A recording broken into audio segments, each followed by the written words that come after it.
ಶಾಂತಿ. ಇಂದಿನ ಮುರಳಿ ದಿನಾಂಕ 30/8/25. ಮುರಳಿ महावाक्यಗಳು. मीठे बच्चे, ज्ञान को बुद्धि में धारण कर आपस में मिलकर क्लास चलाओ, अपना और औरों का कल्याण कर सच्ची कमाई करते रहो. ಮಧುರ ಮಕ್ಕಳೇ, ಜ್ಞಾನವನ್ನು ಬುದ್ಧಿಯಲ್ಲಿ ಧಾರಣೆ ಮಾಡಿಕೊಂಡು ಪರಸ್ಪರ ಸೇರಿಕೊಂಡು ಕ್ಲಾಸ್ ನಡೆಸ್ರಿ. ತಮ್ಮ ಮತ್ತು ಅನ್ಯರ ಕಲ್ಯಾಣ ಮಾಡಿ ಸತ್ಯ ಗಳಿಕೆಯನ್ನು ಮಾಡಿಕೊಡ್ರಿ. ಬಾಬಾ ಹೇಳ್ತಾರೆ, ಕೆಲವು ಸಂದರ್ಭಗಳಲ್ಲಿ ಅಲ್ಲಿ ಸಮರ್ಪಿತ ಅಕ್ಕಂದರು ಇಲ್ಲದೇ ಇದ್ದರೆ, ಅದು BK ಪಾಠಶಾಲೆ ಇರ್ಬೋದು ಅಥವಾ ಸೇವಾ ಕೇಂದ್ರನೇ ಇರ್ಬೋದು, ಆದರೆ ಅಲ್ಲಿ ಸಹೋದರ ಸಹೋದರಿಯರು ಕೂಡ ಬಾಬಾರವರ ಜ್ಞಾನ ಮುರಳಿಯನ್ನು ಹೇಳುವಂಥ ಅಭ್ಯಾಸ ಮಾಡಿಕೊಂಡಿರಬೇಕು. ಆದರೆ ಮೊದಲು ಜ್ಞಾನ ಬುದ್ಧಿಯಲ್ಲಿ ಧಾರಣೆ ಆಗಬೇಕಂತಾರೆ ಬಾಬಾ. ಮತ್ತು ಅಲ್ಲಿಗೆ ಬರುವಂಥವರೆಲ್ಲರೂ ಪರಸ್ಪರ ಸೇರಿ ಭಾಳ ಪ್ರೀತಿಯಿಂದ ಹೊಂದಿಕೊಂಡು ಕ್ಲಾಸ್ ನಡೆಸ್ಕೊಂಡು ಹೋಗಬೇಕು.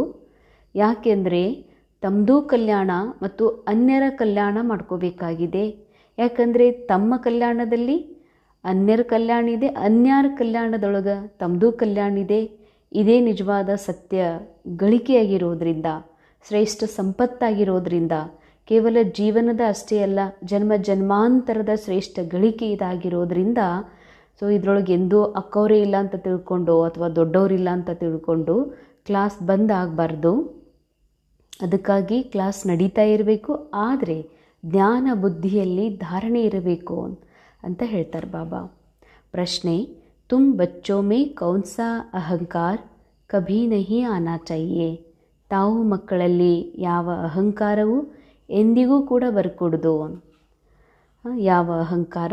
ಬಾಬಾ ಹೇಳ್ತಾರೆ, ಕೈ ಬಚ್ಚೋ ಮೇ ಅಹಂಕಾರ ಆತಾ ಹೇ कि यह छोटी छोटी बालकियाँ हमें क्या समझाएंगे. बड़ी बहन चली गई तो रूट कर क्लास में आना बंद कर देंगे. ಬಾಬಾ ಹೇಳ್ತಾರೆ, ಕೆಲವು ಮಕ್ಕಳು ಅಹಂಕಾರದಲ್ಲಿ ಬಂದು ಈ ರೀತಿ ಹೇಳ್ತಾರೆ, ಹಿಂಗೆ ತಿಳ್ಕೊಳ್ತಾರೆ. ಈ ಸಣ್ಣ ಕುಮಾರಿಯರು ಅಥವಾ ಸಣ್ಣ ಅಕ್ಕಂದರು ನಮಗೇನು ತಿಳಿಸ್ಕೊಡ್ತಾರ, ನಮಗೇನು ಜ್ಞಾನ ಹೇಳ್ತಾರ ಅಂತಂದರೆ, ಯಾರು ಏಜ್ ಕಾನ್ಷಿಯಸ್ ಒಳಗೆ ರೋಲ್ ಕಾನ್ಷಿಯಸ್ನಲ್ಲಿ ಬರ್ತಾರೆ, ನಾವಿಷ್ಟು ದೊಡ್ಡ ವ್ಯಕ್ತಿ ಇದ್ದೀವಿ, ಇಂಥ ಪೊಸಿಷನ್ ಒಳಗೆ ಇರೋರು ಇದ್ದೀವಿ, ಇವ್ರೇನದಾರ, ಇವರೊಬ್ರು ಸಣ್ಣವ್ರು ಅದಾರಲ್ಲ ಅಂತ ತಿಳ್ಕೊತಾರ. ಇಲ್ಲ ಏಜ್ ಕಾನ್ಷಿಯಸ್ನೇ ಬರ್ತಾರೆ, ನಾವಿಷ್ಟು ಹಿರಿಯರಿದ್ದೀವಿ, ನಾವು ಸೀನಿಯರ್ ಇದ್ದೀವಿ, ನಮಗೆ ಇವ್ರೇನು ಮುರುಳಿ ಹೇಳ್ತಾರ ಅಂತ ಹೀಗೆ ತಿಳ್ಕೊಳ್ಳುವವರು ಅದಾರಂತ ಹೇಳ್ತಾರೆ ಬಾಬಾ. ದೊಡ್ಡ ಅಕ್ಕಂದ್ರೆ ಇಲ್ಲ ಅಂತಂದ್ರೆ ಚಿಕ್ಕವ್ರ ಕಡೆಯಿಂದ ಮುರುಳಿ ಕೇಳಲಿಕ್ಕೆ ಇಷ್ಟಪಡೋದಿಲ್ಲ, ಸೆಟ್ಕೊಂಡು ಕ್ಲಾಸಿಗೆ ಬರೋದೇ ಬಿಟ್ಬಿಡ್ತಾರೆ. ಯಹ ಹೇ ಮಾಯಾಕ ವಿಘ್ನ. ಇದಾಗಿದೆ ಮಾಯೆಯ ವಿಘ್ನ. ಯಾಕೆ ಮಾಯಾ ವಿಘ್ನ ಅಂತಾರ? ಈ ಥರ ತಿಳ್ಕೊಳ್ಳೋದು ತಪ್ಪು ಅಂತ ಯಾಕೆ ಹೇಳ್ತಾರೆ ಬಾಬಾ ಅಂದರೆ, ನಮಗೆ ಕೋರ್ಸ್ ಆದಮೇಲೆ ಸ್ವಯಂ ಭಗವಂತನ ಜ್ಞಾನ ಯಾರ ಬಾಯಿಯಿಂದ ಬಂದ್ರೂ ಕೂಡ ಅದು ಸೋರ್ಸ್ ಭಗವಂತಂದೇ ಇರೋದ್ರಿಂದ, ಜ್ಞಾನದ ಮೂಲ ಆಧಾರ ಸ್ವಯಂ ನಿರಾಕಾರ ಭಗವಂತನೇ ಆಗಿರೋದ್ರಿಂದ ನಮಗೆ ಪರಮಾತ್ಮನೇ ಈ ಜ್ಞಾನದ ಮುರಳಿಯನ್ನು ನುಡಿಸ್ತಾ ಇದ್ದಾರಂತ ಆಗಬೇಕು, ಅದು ಅನುಭವ ಆಗಬೇಕು. ಎರಡನೇದು, ಯಾರು ಯಾವುದೇ ರೀತಿಯ ಮುರಳಿ ಹೇಳಿದರೂ ಕೂಡ ಮುರಳಿಯನ್ನು ಡೈರೆಕ್ಟ್ ತಿಳಿಯುವ ಹಾಗೆ ನಮ್ಮ ಒಂದು ಬುದ್ಧಿಮತ್ತವನ್ನು ಬೆಳೆಸ್ಕೋಬೇಕಾಗಿದೆ. ಅದಕ್ಕಾಗಿ ಎಂದಿಗೂ ಕೂಡ ಇಂಥವರೇ ಬಾಯಿಂದನೇ ಮುರಳಿ ಬರಬೇಕು ಅನ್ನೋದು ಕೂಡ ಇರಬಾರ್ದು ಅಂತಾರೆ ಬಾಬಾ. ಯಾಕಂದರೆ ಹ್ಯೂಮನ್ ಬೀಯಿಂಗ್, ಒಬ್ಬ ವ್ಯಕ್ತಿ ಮೇಲೆ ನಾವು ಡಿಪೆಂಡ್ ಆದ್ವಿ, ದೊಡ್ಡ ಅಕ್ಕೋರ ಮೇಲೆ ಡಿಪೆಂಡ್ ಆದ್ವಿ, ಇಂಥ ಅಕ್ಕೋರಂತಲೇ ನಾವು ಡಿಪೆಂಡ್ ಆದ್ವಿ ಅಂತಂದ್ರೆ ಅವ್ರ ಶರೀರ, ಅವ್ರ ಪಾರ್ಟ್ ನಿರಂತರ ಅಲ್ಲ, ಚೇಂಜ್ ಆಗುವಂಥದ್ದು. ಅವ್ರು ಎಲ್ಲೇ ಹೋದರು ಅಥವಾ ಚೇಂಜ್ ಆಗಿ ಹೋದರು ಅಂತಂದ್ರೆ ಅವರಿಂದನೇ ಮುರಳಿ ಕೇಳಬೇಕನ್ನುವಂಥದ್ದು ತಮ್ಗೆ ಉಳಿದು ಬಿಡ್ತದ. ಹೀಗಾಗಿ ಇದು ಕೂಡ ದೇಹಭಾನನೇ ಆಗಿದೆ. ಸದಾ ಈ ಸ್ಮೃತಿ ಇರಬೇಕು, ನನಗೆ ಬಾಬಾ ನುಡಿಸ್ತಾ ಇದ್ದಾರೆ, ಅದನ್ನು ಓದಿ ಹೇಳೋರು ಯಾರೇ ಇರಲಿ, ಡೈರೆಕ್ಟ್ ಬಾಬನ ಮುರಳಿಯ ಅರ್ಥ ನನಗಾಗಬೇಕು ಅನ್ನುವಂಥದ್ದೇ ಪಕ್ಕ ಆಗಬೇಕು. ಯೇ ಹೇ ಮಾಯಾ ಕಾ ವಿಘ್ನ. बाबा कहते, बच्चे तुम सुनाने वाले टीचर के नाम रूप को न देख बाबा की याद में रहकर मुरली सुनो, अहंकार में मत आओ. ಬಾಬಾ ಹೇಳ್ತಾರೆ, ಮಕ್ಕಳೇ, ಮುರಳಿ ಹೇಳಿಕೊಡುವ ಟೀಚರ್ ಮುರಳಿಗೆ ನಿಮಿತ್ತ ಆಗಿರುವ ಟೀಚರ ನಾಮ ರೂಪವನ್ನು ನೋಡಬೇಡ್ರಿ ಅಂತ. ನಾಮ ಅಂದರೆ ಇಂಥ ಅಕ್ಕೋರು ಅಂತ, ರೂಪ ಅಂದರೆ ಅವ್ರು ಹೇಳಿದ್ರೇ ನಮ್ಮ ಮುರಳಿ ತಿಳಿತದ, ಮುರಳಿ ನಮ್ಗೆ ಚಲೋ ಅನ್ನಿಸ್ತದ ಅನ್ನೋದು ಈ ಒಂದು ನಾಮರೂಪದ ಬರಬೇಡ್ರಿ ಅಂತಾರೆ ಬಾಬಾ. ಬಾಬಾರ ನೆನಪಿನಲ್ಲಿ ಇದ್ದು ಮುರಳಿಯನ್ನು ಕೇಳ್ರಿ, ಅಹಂಕಾರದಲ್ಲಿ ಎಂದೂ ಬರಬೇಡ್ರಿ. ಅಂದರೆ ರೋಲ್ ಕಾನ್ಷಿಯಸ್ನ ಬರೋದು ಅಥವಾ ನೇಮ್ ಕಾನ್ಷಿಯಸ್ನ ಬರೋದು ಅಥವಾ ಸೀನಿಯರ್ ಕಾನ್ಷಿಯಸ್ನ ಬರೋದು, ಇದೆಲ್ಲ ಅಹಂಕಾರನೇ ಆಗಿದೆ, ಇದು ದೇಹಾಭಿಮಾನನೇ ಆಗಿದೆಯಲ್ಲ. ಅದಕ್ಕೆ ಮಕ್ಕಳಲ್ಲಿ ಎಂದಿಗೂ ಕೂಡ ಇಂಥ ವಿಚಾರಗಳು ಇರಬಾರ್ದು ಅಂತಾರೆ ಬಾಬಾ. धारणेಗಾಗಿ मुख्य सार पहला, ध्यान रखना है कि मुरली सुनते समय बुद्धि योग बाहर भटकता तो नहीं है. ಸದಾ ಗಮನ ಇರಲಿ ತಾವು ಮಕ್ಕಳಿಗೆ, ಮುರಳಿ ಕೇಳುವ ಸಮಯದಲ್ಲಿ ಬುದ್ಧಿಯ ಯೋಗ ಎಂದಾದರೂ ಹೊರಗಡೆ ಅಲದಾಡುತ್ತೇನು ಅಂತ ನಿಮಗೆ ನೀವು ಚೆಕ್ ಮಾಡಿಕೊಡ್ರಿ. ಯಾಕೆ ಅಂದರೆ ಮುರಳಿ ಸರ್ವಶ್ರೇಷ್ಠ ಖಜಾನೆ, ಭಗವಂತನ ಬಹಳ ದೊಡ್ಡ ಪ್ರೀತಿಯಾಗಿದೆ. ಮುರಳಿ ಭಗವಂತನ ಒಂದು ನಮಗೆ ಪ್ರೇಮದ ಶಕ್ತಿ, ಒಂದು ದೊಡ್ಡ ಆಸ್ತಿಯಾಗಿದೆ, ದೊಡ್ಡ ಸಂಪತ್ತು ಅಂತ ಹೇಳ್ತಾರೆ ಬಾಬಾ. ಜ್ಞಾನ ರತ್ನ, ಕೋಟ್ಯಾಂತರ ಬೆಲೆ ಬಾಳುವಂತಹ ಜ್ಞಾನದ ರತ್ನಕ್ಕಾಗಿ ನಮಗೆ ಡ್ರಾಮಾನುಸಾರ ಮುರಳಿ ಕೇಳಿಕೆ ಸಮಯ ಸಿಕ್ಕಿದೆ ಅಂದರೆ ಅಂಥ ಸಮಯದಲ್ಲಿ ಬುದ್ಧಿಯೋಗದ ಮೇಲೆ ಬಾಬಾ ಹೇಳ್ತಾರೆ ಗಮನ ಇರಲಿ. ತಮ್ಮ ಯೋಗ, ತಮ್ಮ ಕನೆಕ್ಷನ್, ಇಂಟ್ರೆಸ್ಟ್ ಎಲ್ಲೋ ಯಾವುದೋ ವಿಷಯದ ಮೇಲೆ ಹರಿದಾಡಬಾರ್ದು ಅಂತ. ಯಾರು ಬಂದರು, ಏನಾಯಿತು, ಅಥವಾ ತಮ್ಮ ಮನೆ, ಲೌಕಿಕ ಅನ್ಯ ಕಾರ್ಯಗಳು, ಅದು ಯಾವುದೂ ನೆನಪಾಗಬಾರ್ದು ಅಂತಾರೆ ಬಾಬಾ. ಸದಾ ಸ್ಮೃತಿ ರಹೇ ಕಿ ಹಮ್ ಶಿವ ಬಾಬಾ ಕೆ ಮಹಾವಾಕ್ಯ ಸುನ್ ರಹೇ ಹೇ.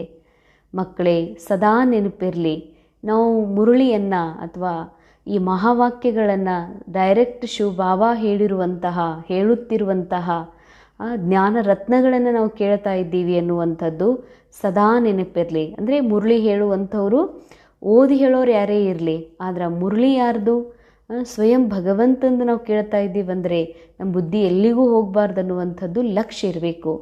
ಯಹ ಬಿ ಯಾದ್ ಕಿ ಯಾತ್ರಾ ಹೇ. ಬಾಬಾ ಹೇಳ್ತಾರೆ ಇದು ಕೂಡ ನೆನಪಿನ ಯಾತ್ರೆನೇ, ಅಂಡರ್ಲೈನ್. ಬಾಬಾ ಹೇಳ್ತಾರೆ ಜ್ಞಾನ ಭಗವಂತಂದಿರೋದ್ರಿಂದ ಭಗವಂತನನ್ನು ನಿರಾಕಾರ ಶಿವತಂದೆಯನ್ನು ನೆನಪು ಮಾಡೋದು ಒಂದೇ, ಬಾಬಾ ಹೇಳುವ ಮಾತುಗಳನ್ನು ನೆನಪು ಮಾಡೋದು ಒಂದೇ. ಬಾಬಾ ಹೇಳುವ ಮಾತು ಮಹಾವಾಕ್ಯ ಆಗಿರೋದ್ರಿಂದ ಮಹಾವಾಕ್ಯಗಳನ್ನು ನೆನಪು ಮಾಡ್ತಾ ಬಾಬಾರ ಮಹಾವಾಕ್ಯಗಳನ್ನು ಕೇಳ್ತಾ ಇರೋದು ಕೂಡ ನೆನಪಿನ ಯಾತ್ರೆನೇ ಅಂತಾರೆ ಬಾಬಾ. ಹೇಗೆ ಅಮೃತ ವೇಳೆಯಲ್ಲಿ ಸಾಯಂಕಾಲ ಸಮಯ ಖಾಸ್ ನಾವು ವಿಶೇಷ ಸಂದರ್ಭಗಳಲ್ಲಿ ಬಾಬಾ ನೆನಪು ಮಾಡಲಿಕ್ಕೆ ಕೂಡ್ತೀವಿ. ಸೊ ಬಾಬನ ನೆನಪು ಮಾಡ್ತೀವಿ, ದೇಹಭಾನದಿಂದ ಮುಕ್ತಾಗಿ ಆತ್ಮದ ಅನುಭವ ಮಾಡ್ತೀವಿ, ಬಾಬನ ಸಂಘದ ಅನುಭವ ಮಾಡ್ತೀವಿ. ಹಾಗೆಯೇ ಬಾಬನ ಮಹಾವಾಕ್ಯ ಕೇಳೋದು ಬೆಳಗಿನ ಜಾವದಲ್ಲಿ, ಸಾಯಂಕಾಲದ ಸಮಯದಲ್ಲಿ ಏನು ಮುರಳಿಗಳ ಕೇಳ್ತೀವಿ, ಕೇಳುವಾಗ ಒಂದು ವೇಳೆ ಬಾಬಾ ನನಗೆ ಇದನ್ನು ಮಾತು ಹೇಳ್ತಾ ಇದ್ದಾರೆ ಅನ್ನುವಂಥದ್ದು ನಿಮಗೆ ಬುದ್ಧಿಯಲ್ಲಿ ಇತ್ತು, ಆ ಜ್ಞಾನದ ಒಂದು ಚಿಂತನೆಯೊಳಗ, ಸ್ವಾದದೊಳಗ, ಪ್ರೇಮದಲ್ಲಿ ನೀವು ಇಳಿದ್ರಿ ಅಂದರೆ ಇದು ಕೂಡ ನೆನಪಿನ ಯಾತ್ರೆ ಅಂತಾರೆ ಬಾಬಾ. ಮುರಳಿ ಕೇಳುವಾಗಲೂ ಕೂಡ ನಮ್ಮ ಪಾಪ ಹರಣೆ ಆಗ್ತದ. ಅಂದಮೇಲೆ ಮುರಳಿಯನ್ನು ಬಹಳ ಗಮನ ಕೊಟ್ಟು ಬಹಳ ಪ್ರೇಮದಿಂದ ಕೇಳಬೇಕಾಗಿದೆ. सेकंड पॉइंट, अपने आप को देखना है कि हमारे में ज्ञान, योग और दैवी गुण है. लालच का भूत तो नहीं है. माया के वश कोई विकर्म तो नहीं होता है ना.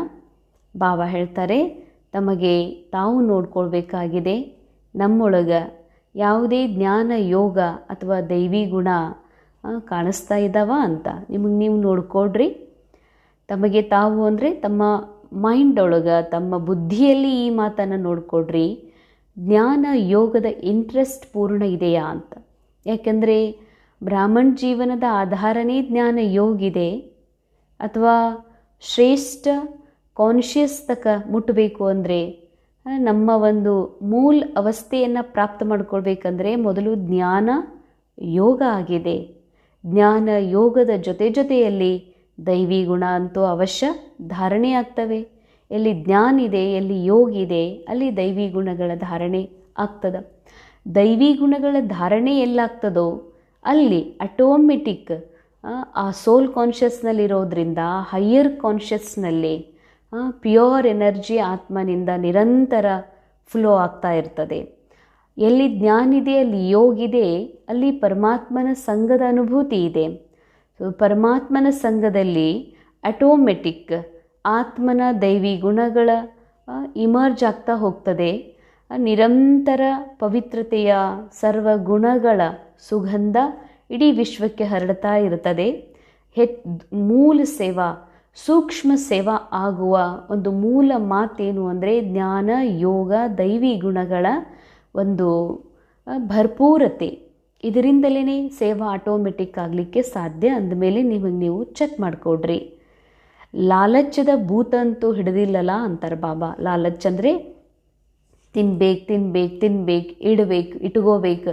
ನನಗೆ ಮುಂಜಾನೆ ತಿನ್ನೋದಲ್ಲದೆ ಇದು ಮಧ್ಯಾಹ್ನಕ್ಕೆ ಇಟ್ಕೋಬೇಕು, ರಾತ್ರಿಗೆ ಇಟ್ಕೋಬೇಕು ಅಂತ ಹೀಗೆ ಲಾಲಚ್ಚಿಲ್ಲಲ್ಲ ಅಂತ ಆಸೆ, ಲೋಭ ಅಂತೂ ಇಲ್ವಲ್ಲ. ನಿಮಗೆ ನೀವೇ ಚೆಕ್ ಮಾಡಿಕೊಳ್ರಿ. ಯಾಕಂದರೆ ಲಾಲಚ್ಚಿತ್ತು ಅಂದರೆ ತಿನ್ನಬೇಕು ಅನ್ನುವಂಥ ಹಪಾಪಿ ಬೆಳೀತು ಅಂತಂದ್ರೆ ನಮಗೆ ಕೂಡಲಿಕ್ಕೆ ಆಗೋದಿಲ್ಲ ಅಂತ. ಏಕಾಂತದಲ್ಲಿ ಕೂಡ್ಲಿಕ್ಕೆ ಆಗೋದಿಲ್ಲ, ಅದು ಏಕಾಂತದಲ್ಲಿ ಇರ್ಲಿಕ್ಕೆ ಬಿಡೋದಿಲ್ಲ, ನಮ್ಮನ್ನು ಸ್ಥಿರವಾಗಿರ್ಲಿಕ್ಕೆ ಬಿಡೋದಿಲ್ಲ. ಅಸ್ಥಿರವಾದಂಥ ಶರೀರ ಲಾಲಚದ ಜೊತೆ ಕನೆಕ್ಷನ್ ಶುರುವಾಯಿತು ಅಂತಂದರೆ ಸ್ಥಿರವಾಗಿ ಏಕಾಂತದಲ್ಲಿ ಕೂಡಲಿಕ್ಕೆ ಏಕರಸ್ ಅನುಭವ ಮಾಡಲಿಕ್ಕೆ ಬಿಡೋದಿಲ್ಲ. ಇದು ಆತ್ಮ ತನ್ನ ಮೂಲ ಅವಸ್ಥೆಯಲ್ಲಿ ಸ್ಥಿರ ಆಗಲಿಕ್ಕೆ ಬಿಡೋದಿಲ್ಲ. ಅದಕ್ಕೆ ಲಾಲಚದ ಭೂತ ಖತಮ್ ಆಗಬೇಕು. ಲಾಲಚದ ಭೂತ ಖತಮ್ ಆಗೋದು ಅಂದರೆ ಏನೇನು ತಿನ್ಬೇಕು ಅನ್ನಿಸ್ತಾ ಇದೆ, ಇದು ನನಗೇ ತಿನ್ಬೇಕು ಅನ್ನಿಸ್ತಾ ಇದೆ ಅನ್ನೋದು ಲಾಲಚ್.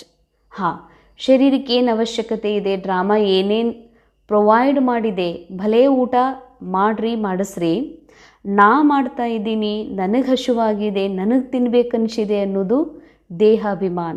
ಇದು ಲಾಲಚ್. ಶರೀರಕ್ಕೆ ಅವಶ್ಯಕ ಇದೆ, ಶರೀರಕ್ಕೆ ತಿಂತಾ ಇರೋದು ನಾ ಆತ್ಮ, ಶರೀರ ತಿಂತಾ ಇದೆ, ಡ್ರಾಮಾನುಸಾರ ಶರೀರಕ್ಕೆ ಭೋಜನ ಸಿಗ್ತಾ ಇದೆ, ಆದರೆ ನಾ ಆತ್ಮ ಇದೆಲ್ಲವನ್ನು ಸಾಕ್ಷಿಯಾಗಿ ನೋಡ್ತಾ ಇದ್ದೀನಿ ಅನ್ನುವಂಥದ್ದೇನಿದೆ, ಇದು ಲಾಲಚದಿಂದ ಮುಕ್ತ ಸ್ಥಿತಿ. ಮಾಯಾಕ್ಕೆ ವಶ್ ಕೋಯಿ ವಿಕರ್ಮ ತೋ ನಹಿ ಹೋತಾ ಹೇ. ಬಾಬಾ ಹೇಳ್ತಾರೆ, ಮಾಯೆಗೆ ವಶಭೂತಾಗಿ ಯಾವುದಾದ್ರೂ ವಿಕರ್ಮಗಳಾಗ್ತಾ ಇದ್ದಾವೇನೋ ನಿಮಗೆ ಚೆಕ್ ಮಾಡಿಕೊಡ್ರಿ. ಡ್ರಾಮಾ ಅನುಸಾರ ಮೈಂಡಲ್ಲಿ ನಾವು ಸ್ಕ್ರಿಪ್ಟ್ ತೊಗೊಂಡೇ ಬಂದಿದ್ದೀವಿ. ಸ್ಕ್ರಿಪ್ಟ್ ಅನುಸಾರ ಏನು ಹಲ್ಚಲ್ಲಿದೆ, ದೇಹದ ಮೂಲಕ, ಕರ್ಮೇಂದ್ರಿಯಗಳ ಮೂಲಕ ಏನೇನಾಗಬೇಕು, ಶರೀರದ ಅಂತ್ಯ ಆಗುವವರೆಗೆ ಆಗ್ತಾನೇ ಇರ್ತದೆ. ಆದರೆ ಬಾಬಾ ಹೇಳ್ತಾರೆ, ಮಾಯೆಗೆ ವಶಭೂತ ಆಗಬೇಡ್ರಿ. ಅಂದರೆ ನಾ ಆತ್ಮ ಇದ್ದೀನಿ, ಈ ಕರ್ಮೇಂದ್ರಿಯಗಳನ್ನು ಕೂಡ ನಾನು ಸಾಕ್ಷಿಯಾಗಿ ನೋಡುವಂಥ ಸಾಕ್ಷಿ ದೃಷ್ಟ ಇದ್ದೀನನ್ನು ಸದಾ ನೆನಪಿರಲಿ. ಅಂದರೆ ನಾನು ಈ ಕರ್ಮ ಮಾಡಿದ್ನೆಲ್ಲ ಅನ್ನೋದೇ ಕರ್ಮೇಂದ್ರಿಯಕ್ಕೆ ವಶಭೂತ ಆಗೋದು. ಕರ್ಮೇಂದ್ರಿಯಗಳ ಮೂಲಕ ಈ ಕರ್ಮ ಆಗಿದೆ ಬಾಬಾ, ನಾನಂತೂ ಕರ್ಮೇಂದ್ರಿಯಗಳಿಂದಲೂ ಪರೆಯಾಗಿರುವಂಥ ನಿರಾಕಾರ ಪವಿತ್ರ ಆತ್ಮ ಇದ್ದೀನಿ ಬಾಬಾ. ಈ ಕರ್ಮೇಂದ್ರಿಯಗಳ ಮುಂದಾಗಿರುವಂಥ ಕರ್ಮಕ್ಕೂ ನಾನು ಹೊಣೆಯಲ್ಲ, ಯಾಕಂದರೆ ನಾ ಕರ್ಮೇಂದ್ರಿಯನೇ ಅಲ್ಲ, ನಾನು ಏಕ್ದಮ್ ಪ್ಯೂರ್ ಆತ್ಮ ಇದ್ದೀನಿ. ಇದೆಲ್ಲ ನಾನು ಸಾಕ್ಷಿಯಾಗಿ ಗಮನಿಸ್ತಾ ಇದ್ದೀನಿ, ಅದಕ್ಕಾಗಿ ನಾ ಇದೆಲ್ಲವನ್ನು ನಿಮಗೆ ಅರ್ಪಿಸ್ತಾ ಇದ್ದೀನಿ ಅಂತ ಬಾಬಾಗೆ ಅರ್ಪಿಸಿ ತನ್ನ ಬುದ್ಧಿಯನ್ನು ಮತ್ತೆ ತನ್ನ ಸತ್ಯ ಸ್ವರೂಪದ ಮೇಲೆ ಏಕಾಗ್ರ ಮಾಡೋದು. ಯಾಕಂದರೆ ಹೀಗೂ ಅನ್ನಿಸ್ತದ, ಮತ್ತು ಕರ್ಮೇಂದ್ರಿಯಗಳಿಂದ ತಪ್ಪಾದ್ರೆ ನಾನು ಮಾಡಿಲ್ಲ ಅಂತಂದ್ರೆ ಹಿಂಗೆ ತಪ್ಪಾಕೋತಾ ಹೋಗ್ತಾವ ಅಂತ. ಹಾಂ, ಇಲ್ಲಿವರೆಗೆ ಯಾವ ತಪ್ಪುಗಳು ನಿಂತ್ಕೊಂಡಿಲ್ಲ. ಹಾಗೇ ಬ್ರಾಹ್ಮಣ ಜೀವನದಲ್ಲೂ ಕೂಡ ಒಂದಿಲ್ಲ ಒಂದು ಕರ್ಮೇಂದ್ರಿಯಗಳಿಂದ ಆಗುವ ತಪ್ಪುಗಳು ಆಗ್ತಾನೇ ಇದ್ದಾವೆ. ಯಾಕೆ ಆಗ್ತಾ ಇದ್ದಾವ? ಯಾಕಂದರೆ ತಪ್ಪುಗಳು ಆಗತ್ತವ. ಏನು ಸ್ಕ್ರಿಪ್ಟ್ ಒಳಗೆ, ನಮ್ಮ ಕ್ಯಾರೆಕ್ಟರ್ ಒಳಗೆ, ಮೈಂಡ್ ಒಳಗೆ ಮೊದಲೇ ನೂಂದಿರುವಂಥ ಕರ್ಮೇಂದ್ರಿಯಗಳ ಮೂಲಕ ಆಗುದ. ಆದರೆ ಕರ್ಮೇಂದ್ರಿಯಗಳ ಮೂಲಕ ಆಗ್ತಾ ಇದೆ, ನನ್ನ ಮೂಲಕ ಆಗ್ತಾ ಇಲ್ಲ. ನಾ ಆತ್ಮ ಇದ್ದೀನಿ. ಈ ಪಾರ್ಟ್ ಒಳಗೆ, ಈ ವಿಶ್ವ ನಾಟಕದಲ್ಲಿ ನಾ ಆತ್ಮ ಕೇವಲ ಸಾಕ್ಷಿ ದೃಷ್ಟ ಆಗಿ ಸಾಕ್ಷಿ ಸೀಟ್ ಮೇಲೆ ಕೂತ್ಕೊಂಡು ಡ್ರಾಮಾ ನೋಡಲಿಕ್ಕೆ ಬಂದಿದ್ದೇನೆ. ಇಲ್ಲಿ ನಾ ಚೇಂಜ್ ಮಾಡಲಿಕ್ಕೆ ಬಂದಿಲ್ಲ. ಅಂದ ಮೇಲೆ ನಾನು ಆತ್ಮ, ಈ ಕರ್ಮೇಂದ್ರಿಯಗಳಲ್ಲಿ ಏನೇ ಆದರೂ ನಾ ಮಾಡಿದೆ ಅಂತ ಟೆನ್ಷನ್ ಕೊಡಬೇಡ. ನಾ ಯಾರು ಇದ್ದೀನಿ ಅನ್ನುವಂಥ ಗಮನ ಕೊಡು. ಈ ಕರ್ಮೇಂದ್ರಿಯಗಳಿಂದ ಏನಾಗಬೇಕು, ಎಂದು ಇದು ಶಾಂತ ಆಗಬೇಕು, ಆಗಿಯೇ ಆಗ್ತದೆ. ಆದರೆ ನಾ ಮಾಡಿದೆ, ನನ್ನಿಂದ ಆಯಿತು, ನನ್ನಿಂದ ಇಂಥ ಕರ್ಮ ಯಾಕಾಯಿತು ಅನ್ನೋದು ಕೂಡ ನೀ ಗಮನ ಕೊಡ್ಲಿಕ್ಕೆ ಹೋಗಬೇಡ. ನೀ ಸದಾ ಗಮನ ಕೊಡು ನಿನ್ನ ನಿರಾಕಾರಿ ಸತ್ಯ ಸ್ವರೂಪದ ಮೇಲೆ, ಸದಾ ಗಮನ ಕೊಡು ನಿನ್ನ ಭರ್ಪೂರತೆಯ ಮೇಲೆ, ನಿನ್ನ ಒಂದು ಸ್ಥಿರತೆಯ ಮೇಲೆ, ಆ ಆತ್ಮದ ಮೂಲ ಸತೋಗುಣಿ ಸ್ವರೂಪದ ಮೇಲೆ, ಸತೋ ಗುಣಗಳ ಮೇಲೆ ನೀನು ಗಮನ ಕೊಟ್ಟಿ ಅಂದರೆ ಈ ಒಂದು ಕರ್ಮೇಂದ್ರಿಯಗಳಲ್ಲಿ ನಡೆಯುವ ಹಲ್ಚಲ್ಲೂ ಕೂಡ ತಾನಾಗಿಯೇ ಸಮಾಪ್ತ ಆಗಿ ಹೋಗ್ತದೆ. ಇದಕ್ಕಂತಾರ ಬಾಬಾ ಮಾಯೆಗೆ ವಶಭೂತ ಆಗೋದು. ಯಾವುದು? ನಾನೇ ಕರ್ಮ ಮಾಡಿದೆ ಎನ್ನುವುದು, ನನ್ನಿಂದ ಯಾಕೆ ಕರ್ಮ ಆಗ್ತಾ ಇದೆ ಅನ್ನೋದೇ ಮಾಯೆಗೆ ವಶಭೂತ ಆಗೋದು. ಕರ್ಮ ಏನೇ ಆದರೂ ಕೂಡ ನಾನು ನಿರಾಕಾರ ಪವಿತ್ರ ತಂದೆಯ ಸಮಾನ ಆತ್ಮ ಇದ್ದೀನಿ. ಕರ್ಮೇಂದ್ರಿಯಗಳಿಂದ ಏನೇ ಆದ್ರೂ ಕೂಡ ಅದು ಡ್ರಾಮಾ ಅನುಸಾರ ನಡೀತಾ ಇದೆ. ನಾ ಕೇವಲ ಸತ್ಯ ಸ್ವರೂಪ ಆತ್ಮ ಇದ್ದೀನಿ ಅಂತ ಬಾಬಾರವರಿಗೆ ಅರ್ಪಿಸಿ ಬಾಬನ ಸಂಘದಲ್ಲಿ ಅನುಭವ ಮಾಡುವುದೇ ಮಾಯೆಯಿಂದ ಮುಕ್ತ, ವಿಕರ್ಮಗಳಿಂದ ಮುಕ್ತ ಸ್ಥಿತಿ. ಇದು ಬಹಳ ಸೂಕ್ಷ್ಮ ಇದೆ. ಅದಕ್ಕಾಗಿ ಸದಾ ಚೆಕ್ ಮಾಡ್ಕೊಳ್ರಿ. ನಾನಾ ಕರ್ಮೇಂದ್ರಿಯ ಅಂದ್ಕೊಂಡು, ನಾನೇ ಬೀಕೆ ಅಂದ್ಕೊಂಡು, ನಾನಾ ಶರೀರ ಅಂದ್ಕೊಂಡು ನನ್ನ ಮೂಲಕ ಯಾಕೆ ಆಗ್ತಾ ಇದೆ ಅಂತ ತಿಳ್ಕೊಂಡ್ರಿ, ಇದು ಮಾಯೆಗೆ ವಶಭೂತ ಆಗೋದಾಗಿದೆ. वरदान भाव की स्मृति से निमित्त भाव की स्मृति से हलचल को समाप्त करने वाले सदा अचल अडोल भव. निमित्त भावद स्मृतिಯಿಂದ ಸದಾ ನಿಮಿತ್ತ ಭಾವದ ಸ್ಮೃತಿಯಿಂದ ಹಲ್ಚಲನ್ನು ಸಮಾಪ್ತ ಮಾಡಿಕೊಳ್ಳುವಂತಹ ಸದಾ ಅಚಲ್ अडोल भव. निमित्त भाव से अनेक प्रकार का मैंपन मेरापन सहज ही खत्म हो जाता है. अंडरलाइन. ಎಲ್ಲಿ ನಿಮಿತ್ತಪನದ ಭಾವ ಇದೆ ಅಲ್ಲಿ ನಾನು ನನ್ನದೆನ್ನುವಂಥದ್ದು ಎಲ್ಲವೂ ಸಹಜವಾಗಿ ಖತಮಾಗಿ ಹೋಗ್ತದೆ. ನಾನು ನನ್ನದೆನ್ನುವುದೇ ವಿಘ್ನ. ನಿಮಿತ್ತ ಭಾವ ಮಾತ್ರ ಈ ನಾನು ನನ್ನದೆನ್ನುವ ಭಾವವನ್ನು ಸಮಾಪ್ತ ಮಾಡುತ್ತದೆ. ನಿಮಿತ್ತ ಭಾವ ಅಂದರೆ ನನಗೆ ನಿಮಿತ್ತ ಮಾಡಿ ಬಾಬಾ ನನ್ನ ಮೂಲಕ ಮಾಡಿಸ್ತಾ ಇದ್ದಾರನ್ನೋದು ನಿಮಿತ್ತ ಭಾವ ಅಲ್ಲ. ಮಾಡುವಂಥವರು ಬಾಬಾನೇ, ಮಾಡಿಸುವಂಥವರು ಕೂಡ ಬಾಬಾನೇ ಅದರಿ. ಇವೆರಡು ಕ್ರೆಡಿಟ್ ಕೇವಲ ಬಾಬಾಗೆ ಮಾತ್ರ ಸಲ್ತದ. ಈ ವಿಶ್ವ ನಾಟಕದಲ್ಲಿ ಟೋಟಲ್ ಎಲ್ಲ ಆತ್ಮರು ತೊಗಲು ಗೊಂಬೆ ಸಮಾನಿದ್ದಾರೆ. ಕೇವಲ ಡ್ರಾಮಾ ಸ್ಕ್ರಿಪ್ಟ್ ಅನುಸಾರ ಡ್ರಾಮಾ ಹೇಗೆ ಮಾಡಿಸ್ತಾ ಇದೆ ಹಾಗೆ ಎಲ್ಲರೂ ಮಾಡ್ತಾ ಇದ್ದಾರೆ. ಯಾರೂ ಸ್ವಯಂ ಮಾಡ್ತಾ ಇಲ್ಲ. ಅಂದ ಮೇಲೆ ಈ ಸೇವೆ ನಾನು ಮಾಡಿದೆ, ಈ ಒಂದು ಕಾರ್ಯ ನಾನು ಮಾಡಿದೆ, ನನ್ನಿಂದ ಆಗಿದೆ ಅಂತಂದ್ರೆ ಇದು ಕೂಡ ನಾನು ನನ್ನದೆನ್ನುವಂಥ ಅಹಂಕಾರ ಆಗ್ತದ. ಅದಕ್ಕೆ ಬಾಬಾ ಹೇಳ್ತಾರೆ ನಿಮಿತ್ತ ಭಾವ ಅಂದರೆ ಮಾಡೋರು ಮಾಡಿಸೋರು ನಿರಾಕಾರ ಬಾಬಾ ಅದಾರ. ಡ್ರಾಮಾದ ಮೂಲಕ ಅವರು ಮಾಡಿಸ್ತಾ ಇದ್ದಾರೆ. ಅಲ್ಲಿ ಕೇವಲ ನನ್ನ ಆತ್ಮ ಏನಿದ್ದೀನಿ ಆ ಕಾರ್ಯಕ್ಕೆ ನಿಮಿತ್ತಿದ್ದೀನಿ ಅಂದಾಗ ಮಾತ್ರ ನಾನು ನನ್ನದೆನ್ನುವಂಥದ್ದು ಸಹಜ ಖತಮಾಗ್ತದೆ. यह स्मृति सर्व प्रकार के हलचल से छुड़ाकर अचल अडोल स्थिति का अनुभव कराती है. ಯಾವುದೇ ಒಂದು ಕಾರ್ಯವನ್ನು ಡ್ರಾಮಾ ಅನುಸಾರ ಬಾಬಾ ಸ್ಪಷ್ಟ ಹೇಳಿದ್ದಾರೆ. ಮಾಡೋರು ಬಾಬಾ ಇದ್ದಾರೆ, ಮಾಡಿಸೋರು ಕರಾವನಹಾರ್ ಬಾಬಾ ಅದಾರ. ಈ ಮಾತನ್ನು ಮರೆತು ನಾನು ನಿಮಿತ್ತಾಗಿ ಮಾಡೀನಿ, ನಿಮಿತ್ತನು ಶಬ್ದ ಹೇಳಲಿಕ್ಕೆ ಮಾತ್ರ ಉಪಯೋಗ ಮಾಡೋದು. ಬಾಕಿ ನಾನಾ ಮಾಡೀನಿ, ನಾನಾ ಮಾಡಿಸೀನಿ, ನಾನಾ ಕಟ್ಸೀನಿ, ಇದು ನನ್ನಿಂದ ಆಗಿದೆ ಅನ್ನುವಂಥದ್ದು ಏನಾದರೂ ಬಂತು ಅಂದರೆ ಬಾಬಾ ಹೇಳ್ತಾರೆ ಎಲ್ಲಿ ನಾ ಅನ್ನೋದಿದೆ, role conscious, B K conscious ಅಥವಾ ಈ ಒಂದು ಭಾನ ಹಲ್ಚಲ್ನಾಗ ತರ್ತದ ಅಂತ ಹೇಳ್ತಾರೆ ಬಾಬಾ.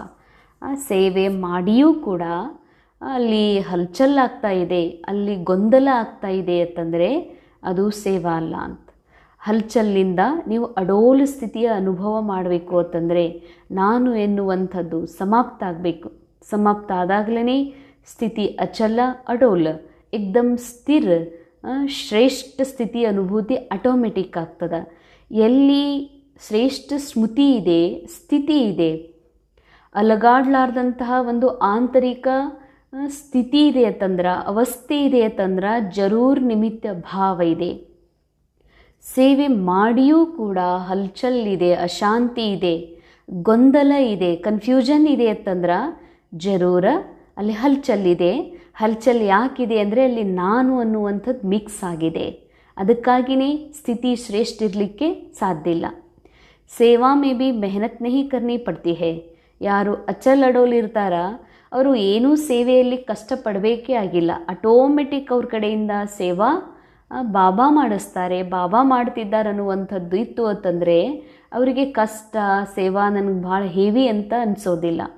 क्योंकि निमित्त बनने वालों की बुद्धि में सदा याद रहता है कि जो हम करेंगे हमें देख सब करेंगे.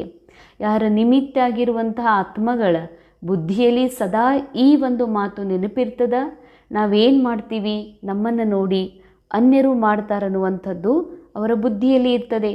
ಸೇವಾಕ್ಕೆ ನಿಮಿತ್ತ ಬನ್ನ ಅರ್ಥಾತ್ ಸ್ಟೇಜ್ ಪರ್ ಆನಾ. ಸೇವೆಗೆ ನಿಮಿತ್ತ ಆಗೋದು ಅಂದರೆ ಏನು? ಒಂದು ಶ್ರೇಷ್ಠ ಸೂಕ್ಷ್ಮ ಆಂತರಿಕ ಅವಸ್ಥೆಯಲ್ಲಿ ಬರೋದು ಅಂತ, ಸ್ಟೇಜ್ ಮೇಲೆ ಬರೋದು ಅಂತಾರೆ ಬಾಬಾ. ಸ್ಟೇಜ್ ತರಫ್ ಸ್ವತಃ ಸಬ್ಕಿ ನಜರ್ ಜಾತಿ ಹೇ. ಸೇವಾ ಅಂದರೆ ಏನು? ನೀವು ವಿಶ್ವ ನಾಟಕದ ಸ್ಟೇಜ್ ಮೇಲೆ ಇದ್ದ ಹಾಗೆ. ಸ್ಟೇಜ್ ಮೇಲೆ ಎಲ್ಲರದು ಆಟೋಮೆಟಿಕ್ ದೃಷ್ಟಿ ಇರ್ತದ. तो यह स्मृति भी ಸೇಫ್ಟಿ ಕಾ ಸಾಧನ ಬನ್ ಜಾತಿ ಹೇ. ಈ ಸ್ಮೃತಿಯೇ ನಿಮ್ಮ ಸುರಕ್ಷತೆಯ ಸಾಧನ ಆಗಿಬಿಡುತ್ತದೆ. ಎದುರು ಸುರಕ್ಷತೆ? ಈ ಮನಸ್ಸು ಮತ್ತೆ ಮತ್ತೆ ನಾನು ಅಂದರೆ ದೇಹ, ನಾನು ಅಂದರೆ ಇದು ದೇಹಭಾನದಲ್ಲಿ ಬಂದು ಇದು ನನ್ನಿಂದ ಆಗಿದೆ ಎನ್ನುವಂಥದ್ದೇನು ಹಲ್ಚಲ್ನಲ್ಲಿ ತರ್ತದೆ, ಇದೇ ನಿಮ್ಮನ್ನು ಸುರಕ್ಷಿತವಾಗಿ ಮಾಡುವಂಥದ್ದು ಯಾವುದು? ಈ ಸ್ಮೃತಿ ನಿಮಿತ್ತ ಭಾವ ಬಾಬಾ ಮಾಡಿಸ್ತಿದ್ದಾರೆ, ಬಾಬಾನೇ ಮಾಡ್ತಾ ಇದ್ದಾರೆ. ನಿಮಿತ್ತ ಮಾಡಿ ಅನ್ನುವ ಭಾವ ಇತ್ತು ಅಂತಂದರೆ ಬಾಬಾ ಹೇಳ್ತಾರೆ ನೀವು ವಿಶ್ವದ ಸ್ಟೇಜ್ ಮೇಲೆ ಇರ್ತೀರಿ, ಹೈಯರ್ ಕಾನ್ಷಿಯಸ್ನ ಅನುಭವ ಮಾಡ್ತೀರಿ, ಸದಾ ಸ್ಥಿರವಾದ ಸ್ಥಿತಿ ಅನುಭವ ಮಾಡ್ತೀರಿ ಮತ್ತು ಸುರಕ್ಷತೆ ಅನುಭವ ಮಾಡ್ತೀರಿ. ಈ ಮಾಯಾ ಮೈಂಡ್ ನನ್ನನ್ನು ಎಂದಿಗೂ ಕೂಡ ನನ್ನ ವಶೀಭೂತ ಮಾಡ್ಕೊಳ್ಳಿಕ್ಕೆ ಸಾಧ್ಯ ಇಲ್ಲ. ಸ್ಲೋಗನ್ ಸರ್ವ ಬಾತೋ ಮೇ ನ್ಯಾರೆ ಬನೋ तो परमात्मा बाबा के सहारे का अनुभव होगा. ಸರ್ವ ಮಾತುಗಳಿಂದ ನ್ಯಾರ ಆದಾಗ ಪರಮಾತ್ಮ ತಂದೆಯ ಆಶ್ರಯ ಅನುಭವ ಮಾಡುವಿರಿ. ಅಂಡರ್ಲೈನ್ ಬಾಬಾ ಹೇಳ್ತಾರೆ, ಸರ್ವ ಮಾತುಗಳಲ್ಲಿ ನ್ಯಾರ ಆಗೋದು ಅಂದ್ರೇನು? ಇದು ನಾಟಕ ನಡೀತಾ ಇದೆ, ವಿಶ್ವ ನಾಟಕದ ಅನುಸಾರ ಮೊದಲೇ ಸ್ಕ್ರಿಪ್ಟ್ ಮೊದಲೇ ಫಿಕ್ಸ್ಡ್ ಇದೆ. ಇಲ್ಲಿ ಏನು ನಡೀತಾ ಇದೆ, ಇದು ಯಾರ್ದರೆ ಅನುಸಾರ ನಡೀತಾ ಇಲ್ಲ. ಇಲ್ಲಿ ನಡೀತಾ ಇರುವಂಥದ್ದೆಲ್ಲವೂ ಡ್ರಾಮಾದ ಸ್ಕ್ರಿಪ್ಟ್ನ ಅನುಸಾರ ನಡೀತಾ ಇದೆ. ಅಂದ ಮೇಲೆ ಎಲ್ಲ ಮಾತುಗಳಿಂದ ಡಿಟ್ಯಾಚ್ ಆಗ್ರಿ ಅಂತಾರೆ ಬಾಬಾ. ಇದು ನಾಟಕ, ಇದು ಸಿನಿಮಾದ ಸ್ಕ್ರೀನ್ ಮೇಲೆ ಮಾತಿದೆ, ಘಟನೆಗಳು ನಡೀತಾ ಇರ್ತಾವ, ಅನೇಕ ಮನುಷ್ಯರಿದ್ದಾರೆ ಮಾನವ ರೂಪದೊಳಗೆ. ಆದರೆ ಇದೆಲ್ಲವೂ ನಾಟಕದಲ್ಲಿ ನಡೀತಾ ಇದೆ ಅಂತ ತನ್ನನ್ನು ಈ ನಾಟಕದಿಂದ, ನಾಟಕದ ಮಾತುಗಳಿಂದ ನಿರಾಕಾರ ಸ್ಥಿತಿಯ ಅನುಭವ, ತಮ್ಮ ಶ್ರೇಷ್ಠ ಉನ್ನತ ಅವಸ್ಥೆಯ ನೆನಪನ್ನು ಮಾಡಿಕೊಳ್ಳೋದು ಇದಾಗಿದೆ ನ್ಯಾರ ಆಗೋದು. ಎಲ್ಲ ಮಾತುಗಳಿಂದ ನ್ಯಾರ ಆಗೋದು. ನ್ಯಾರ ಆದಾಗ ಏನಾಗ್ತದ? ಪರಮಾತ್ಮ ತಂದೆಯ ಆಶ್ರಯದ ಅನುಭವ ಆಗ್ತದ ಅಂತ. ಬಾಬಾ ನನ್ನ ಜೊತೆಗಾರ, ಸದಾ ಬಾಬನ ಸಂಘದಲ್ಲಿರುವ, ಬಾಬನ ಸಂಪೂರ್ಣ ಜೊತೆಯ ಸಂಪನ್ನತೆಯ ಅನುಭೂತಿ ಆತ್ಮಕ್ಕೆ ಆಗ್ತದೆ. ಯಾವಾಗಿದು ಸಾಧ್ಯ ಅಂದರೆ ನಾನು ಡ್ರಾಮಾದ ಎಲ್ಲ ಮಾತಿನಿಂದ ನಾನು ಆತ್ಮನನ್ನು ಡಿಟ್ಯಾಚ್ ಮಾಡಿಕೊಂಡು ಡಿಟ್ಯಾಚ್ ಅಬ್ಸರ್ವರ್ ಆಗಿ ನೋಡ್ತೀನಿ ಮತ್ತು ಬಾಬನ ಸಂಘದ ಅನುಭವ ಮಾಡ್ತೀನಿ.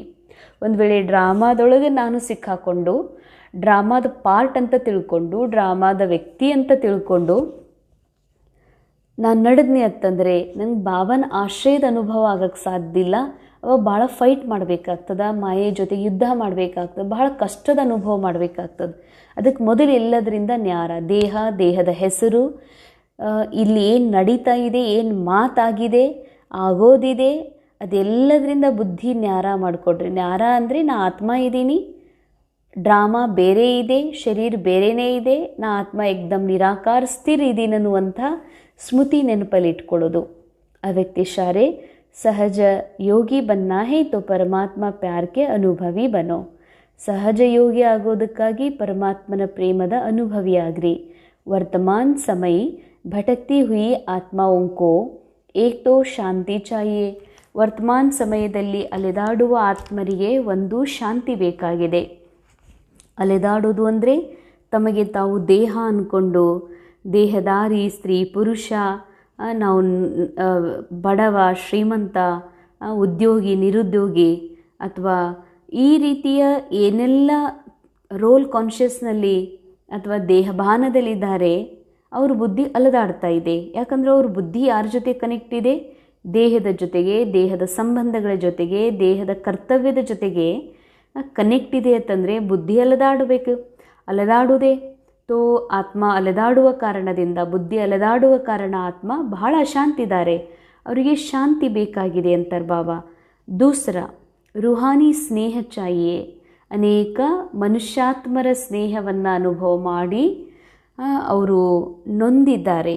ಅವರಿಗೆ ಆತ್ಮೀಯ ಸ್ನೇಹದ ಅವಶ್ಯಕತೆ ಇದೆ, ಶಾಂತಿಯ ಅವಶ್ಯಕತೆ ಇದೆ. और प्रेम और शांति का ही सब जगह अभाव है.